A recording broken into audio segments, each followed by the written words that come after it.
eu sou consultora de RH na UP Gestão em Pessoas e hoje eu vim falar para você que está buscando recolocação profissional que sim, existem formas e estratégias para que você consiga ser assertivo na hora de se candidatar às vagas que estão disponíveis no mercado. Para a gente começar a introduzir sobre esse assunto, eu queria explicar antes sobre dois aspectos dentro do processo seletivo, que é o processo seletivo informal e que também existe o processo seletivo formal. No processo seletivo formal, são as etapas como a gente conhece de entrevista, avaliação psicológica, triagem de currículo e etc. Acho que todo mundo passa por essas etapas, né? Se não passam por essas etapas, passam por alguma delas. E nós temos o processo seletivo, que é o informal, que tem por característica ser uma avaliação implícita do candidato. O que significa isso? Nós, avaliadores, a gente avalia todo o caminho do profissional dentro do nosso processo seletivo, seja ele de forma implícita ou explícita. De forma implícita, o que a gente avalia? Os comportamentos daquela pessoa. Então, assim, até a forma como ele atende o telefone, a forma como ele responde ao WhatsApp, a forma como ele se dispõe a participar do processo seletivo, a forma como ele também se disponibiliza para estar, né, assim, a flexibilidade de negociação dentro do processo seletivo. Então, são aspectos que sim fazem muito sentido e que sim você precisa também estar atento a isso. Dentro dessa avaliação que a gente faz, que é de uma forma implícita, que o candidato tem a sensação que ele não está sendo avaliado, mas na verdade ele é avaliado como um todo, nós também temos a avaliação das estratégias dos profissionais.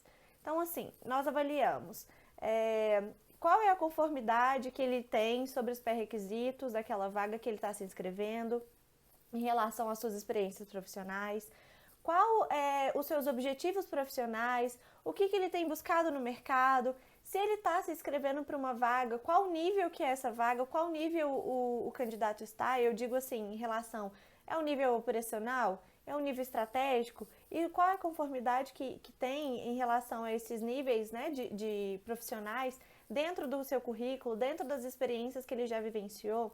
Então, tudo isso engloba essa avaliação implícita, que a gente já consegue ver logo de cara quando a pessoa se candidata a uma vaga. E aí, gente, da mesma forma que nós recrutadores temos as nossas estratégias para avaliar vocês também precisam ter as suas estratégias para que vocês consigam se candidatar de uma forma mais assertiva. Então, assim, você tem um objetivo profissional e aí você vai se candidatar a uma vaga.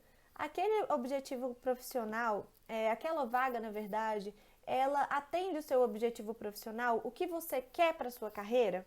Atende ou não? Você pode começar a verificar por aquilo.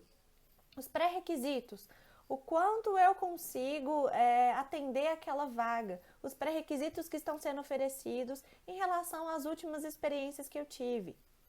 Outra questão também, a remuneração que está sendo oferecida.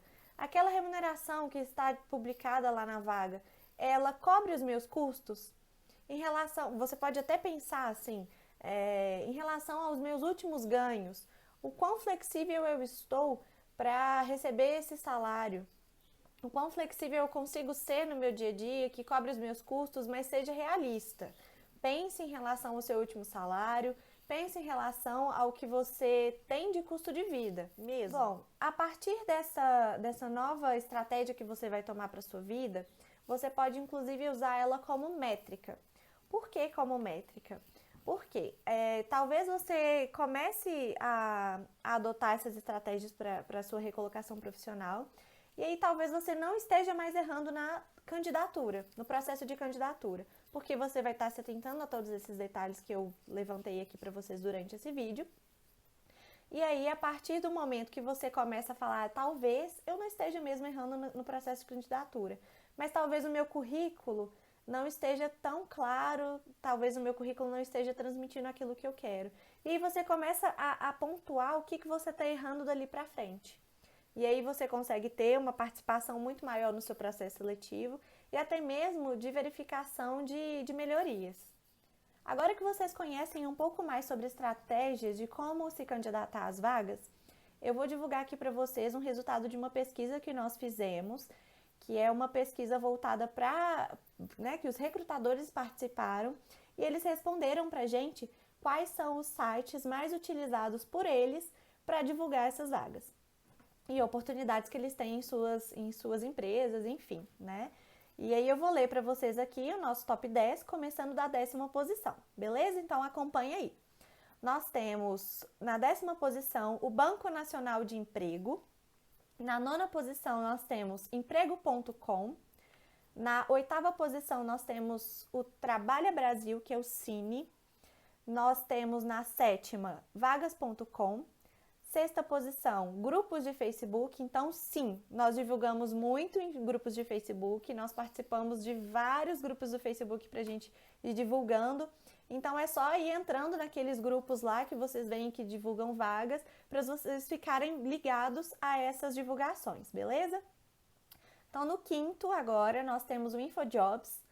No 4º, nós temos o Indeed, ou Indeed, como vocês conhecem. Na 3ª posição, nós temos a Cato. Na 2ª posição, nós temos o LinkedIn, aí disparado, né, como a rede social dos profissionais.